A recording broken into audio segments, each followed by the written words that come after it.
வணக்கம். செல்வகுமாரின் மாலை வானிலை ஆய்வறிக்கை. அதிகாரப்பூர்வ வானிலை அறிக்கைக்கு இந்திய வானிலை ஆராய்ச்சித்துறை அறிக்கையை பார்க்கவும். 2026 மார்ச் 28 சனிக்கிழமை மாலை நிலவர ஆய்வறிக்கை. எதிர்பார்த்தது போலவே இன்றைக்கு வெப்பம் 102 டிகிரியை தொட்டிருக்கிறது. திருச்சி மாவட்டத்திற்கு மேற்கே திருச்சி, மதுரை மற்றும் கரூர், ஈரோடு, அதேபோல் பாளையங்கோட்டை, விருதுநகர், சிவகாசி மற்றும் பல்வேறு இடங்களில் 100 முதல் 102 டிகிரி வரை பதிவாகி இருக்கிறது. நாளை இன்னும் 1 டிகிரி 2 டிகிரி கூடலாம், 104 டிகிரி வரைக்கும் போகலாம். ஞாயிற்றுக்கிழமை நாளை தான் உச்சபட்ச வெப்பம். ஏப்ரலில் கூட இந்த வெப்பம் அந்த அளவுக்கு வெப்பம் உயர்மாங்கிறது சொல்ல முடியாது. ஆனால் நாளை ஏப்ரல் மாத வெப்பத்தை விட கூடுதலாக வெப்பமாக பதிவாக வாய்ப்பு இருக்குது. நாளைக்கு ஒரு நாள் 104 டிகிரியை ஏதாவது ஒரு இடத்துல எட்டலாம். 104க்கு மேல் போகாதுன்னு சொன்னோம். அந்த 104 நாளையே பதிவாகலாம். 105 எங்காவது ஒரு இடத்துல பதிவாகலாம். அது ஏப்ரல் மேயில் பதிவாகலாம். ஆனால் நாளை 104 டிகிரி வரைக்கும் ஓரிரு இடங்களில் பதிவாக வாய்ப்பு இருக்குது. 100, 101, 102 பல இடங்களில் பதிவாக வாய்ப்பு இருக்குது. அதற்கப்புறம் நாம் எதிர்பார்த்த இடிமழை கேரளாவில் தொடங்கிடுச்சு. 29 தொடங்கும்னு எதிர்பார்த்தோம். 28 இன்றைக்கே தொடங்கிடுச்சு.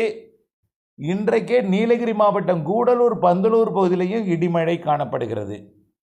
வால்பாறைக்கு தெற்கு மேற்கேயும் இடிமழை, மூணாறு பக்கத்துலேயும் இடிமழை, கொடைக்கானல் பகுதிகளிலேயும் ஒட்டிய மேற்கு பகுதியில் இடிமழை ஆங்காங்கே தொடங்கியிருக்கு. இன்றைக்கு கேரளாவை விட்டு மேற்கு தொடர்ச்சி மலைக்கு வரலாம். ஆனால் மேற்கு சரிவில் மட்டும் இருக்கும், கேரளா பக்கம் மட்டும் இருக்கும். அதாவது கூடலூர், பந்தலூர் அந்த பக்கம் மட்டும். நாளை 29ஆம் தேதி நீலகிரி மாவட்டத்தின் கிழக்கு பகுதி கூட வரலாம். கொடைக்கானல், வால்பாறைக்கும் உண்டு. கன்னியாகுமரி, திருநெல்வேலி, தென்காசி மாவட்டத்தோட மேற்கு தொடர்ச்சி மலைக்கும், தேனி மாவட்டத்தின் கேரள எல்லையோரத்திற்கும் நாளை 29ஆம் தேதி மாலை இரவு மழை வாய்ப்பு உறுதி. 30, 31 அதே போல் அதே இடத்துல கேரள எல்லையோரத்தில் மட்டும் இருக்கும். கொஞ்சம் கர்நாடக எல்லையோரத்திற்கும் வரலாம்னு ஏற்கனவே நம்ம சொல்லியிருக்கிறோம்.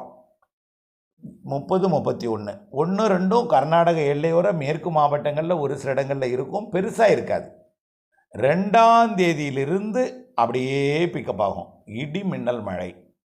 இப்போ ஏறிக்கிட்டு இருக்க வெப்பம் எல்லாமே வெப்பத்தால் லேசாக்கி மேலெழும்பிய அந்த ஈரப்பதத்தை வளிமண்டலத்தில் அந்த நீராவியை உறைய செய்து கொண்டிருக்கு.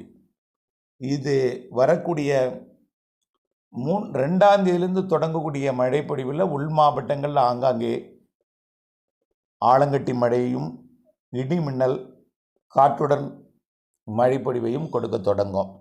2ஆம் தேதியே தென்கடலோரத்தில் வாய்ப்பு இருக்குது. 3ஆம் தேதி உறுதியாக உண்டு. ஏப்ரல் 3ஆம் தேதி முதல் 12ஆம் தேதி வரைக்கும் தமிழ்நாட்டில் பெரும்பாலான மாவட்டங்களுக்கு நல்ல மழைப்பொழிவை கொடுக்கும்.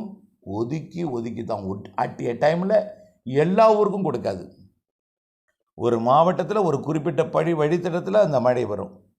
அருகிலே சில ஊர்களை ஒதுக்கும், அருகிலே பல ஊர்களுக்கு கனமழை பொழிவையும் கொடுக்கும். 3ஆம் தேதியிலிருந்து 12ஆம் தேதி வரை இதில் 3, 4 ஒதுக்குதல் கொஞ்சம் இருக்கும், கூடுதலாக இருக்கும். ஆனால் 5 ஒதுக்குதல் குறையும். ஒதுக்கும், அன்னைக்கு கூட ஒதுக்கும். 5ஆம் தேதி ஒதுக்குதல் குறையும். 6, 7, 8 வட உள் மாவட்டங்கள், வடகடலோரத்துக்கெல்லாம் நல்ல மழை பொழிவை கொடுக்க தொடங்கிடும். சென்னை, திருவள்ளூருக்கெல்லாம் வடகடலோரத்திற்கு எல்லாமே. ஆக 6, 7, 8 நல்ல மழை பொழிவு. 12ஆம் தேதி வரைக்கும் இந்த வாய்ப்பு.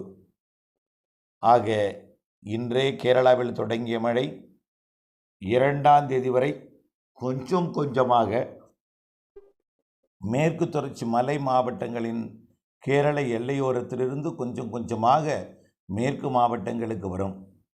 பெரிய ஒதுக்குதல் இருக்கும், குறைவான பரப்பில் மழை இருக்கும் 2ஆம் தேதி வரைக்கும். 3ஆம் தேதியிலிருந்து டெல்டா தென் மாவட்டங்கள் அப்படி அதே நேரத்தில் தென் மாவட்ட மேற்கு தொடர்ச்சி மலை மாவட்டங்கள், உள் மாவட்டங்கள், கர்நாடக எல்லையோர மாவட்டங்கள், வட உள் மாவட்டங்கள் 5ஆம் தேதிக்கு பிறகு ஒதுக்குதல் என்பது குறையும். ஆனால் ஒதுக்குதல் இருந்து கொண்டிருக்கும். ஒதுக்கி 12ஆம் தேதி வரை மழை பெய்து கொண்டிருக்கும். மதியம், மாலை, இரவு, நள்ளிரவு, அதிகாலை நேரத்தில் கடலோரத்தை பொறுத்த வரைக்கும் அதிகாலை காலை நேரத்திலும் பிறகு மதியம் மாலை நேரத்தில் உள்ளேயும் மீண்டும் முன்னிரவு நள்ளிரவு அதிகாலை நேரத்தில் மேற்கிலிருந்து கிழக்கு நோக்கி இடிமழையும் வரும். அனைத்து மாவட்டங்களுக்கு உண்டு. 5லிருந்து கொஞ்சம் கூடுதல் பரப்பில் கிடைக்கும், உங்களுக்கும் உண்டு. இதில் நிறைய விவசாயிகள் கடந்த முறை வேதாரண்ய பகுதியில் எள் பாதித்திருக்கிறது, இப்போது மழை பெய்யுமா, அதே போல் பெய்யுமா, எள்ளுக்கு மீண்டும் பாதிப்பு ஏற்படுமா, சிலர் எள் மீண்டும் விதைக்கலாமா, அதே போல் பருத்தி சாகுபடிக்கு கடந்த மழை நல்ல பயன் தருந்தது, நாங்கள் உரமிட்டோம், நன்றாக வளர்ந்திருக்கிறது. இப்படி மழையை முன்கூட்டியே சொன்னால் அந்த நாட்களில் நாம் உரமிட்டு கொள்ளலாம். மழை பெய்தால் அது பருத்திக்கு பயனுள்ளதாக இருக்கும் என்று சொல்லியிருக்கிறீர்கள். ஆனால் நம்ம முன்கூட்டியே உரமிடுவதில் என்பது கொஞ்சம் உறுதிப்படுத்த முடியாத சில நாள்லாம் இருக்குது. அதனால் சில நேரங்களில் காய்ந்து விடலாம். ஆகையினால் 100% உறுதியாக மழை பெய்யக்கூடிய நாள் அதற்கு அதாவது நெருங்கக்கூடிய நாள், அதாவது இந்த 5ஆம் தேதி 3ஆம் தேதியிலேருந்து வரக்கூடிய மழையை 1ஆம் தேதியிலேருந்து உறுதிப்பட எந்த ஊருக்கு எப்படிப்பட்ட மழைன்னு நம்ம உறுதிப்படுத்தி சொல்லலாம். இப்போது தமிழ்நாட்டில் எந்த மாவட்டங்களுக்கு எவ்வளோ மழைன்னு சொல்ல முடியல, அதுலேயும் ஒதுக்குதல் இருக்கும். ஆனால் மழை உண்டு. மழை தமிழ்நாட்டுக்கு 3ஆம் தேதியிலேருந்து தொடங்குது, 12ஆம் தேதி வரை இருக்குது. உங்கள் பருத்தி வயலுக்கு எந்த தேதியில் மழை பொழிவை கொடுக்கும், உறுதியாக 100% உறுதியாக, இதெல்லாம் நம்ம வரக்கூடிய நாட்களில் உறுதிப்படுத்தலாம் அந்த தேதியை. ஆனால் மழை இருக்கும். இன்றைக்கு எதிர்பார்க்கிற மழை நாளை மறுநாள் கூட வந்து பெய்யலாம், இன்றைக்கு எதிர்பார்க்கிற மழை நாளை கூட பெய்யலாம். அதனால் உதாரணத்திற்கு நான் சொல்கிற மழையெல்லாம் 3ஆம் தேதி தான். இப்போ மேற்கு தொடர்ச்சி மலைக்கு தான், பிற மாவட்டங்களுக்கு 3ஆம் தேதிக்கு மேலே தான் உறுதினா, 5ஆம் தேதிக்கு மேலே, ஏப்ரல் 5க்கு மேலே தான். உதாரணத்திற்கு நாம் சொல்கிற நாளில் பெய்யணும்னா அது உறுதியாக 100% உறுதிப்படுத்திய பிறகு அறிவிக்கிறேன். அதனால் வானிலை ஆய்வறி கூட இணைந்திருந்து வானிலை அறிந்து விவசாயம் செய்தல் அன்போடு கேட்டுக்கொள்கிறேன். கண்டிப்பாக மீண்டும் கடலோர மாவட்டங்களுக்கும், தென் மாவட்டங்கள், உள் மாவட்டங்கள், மேற்கு மாவட்டங்கள், கர்நாடக எல்லையோர மாவட்டங்கள் தொடங்கி இறுதியில் வடகடலோரம் கொடுக்கும்.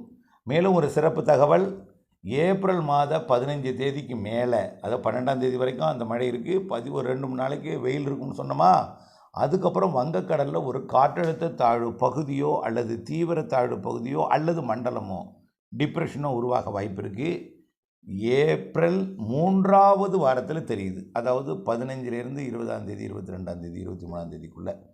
ஆனால் அது எங்கே போகும் என்பது ஆய்வில் இருக்குது. அது கொல்கட்டாவுக்கா அல்லது மேற்கு வங்கமா அல்லது ஒடிசாவா, ஆந்திர பிரதேசமா, தமிழ்நாடா, இவை ஆய்வில் இருக்குது.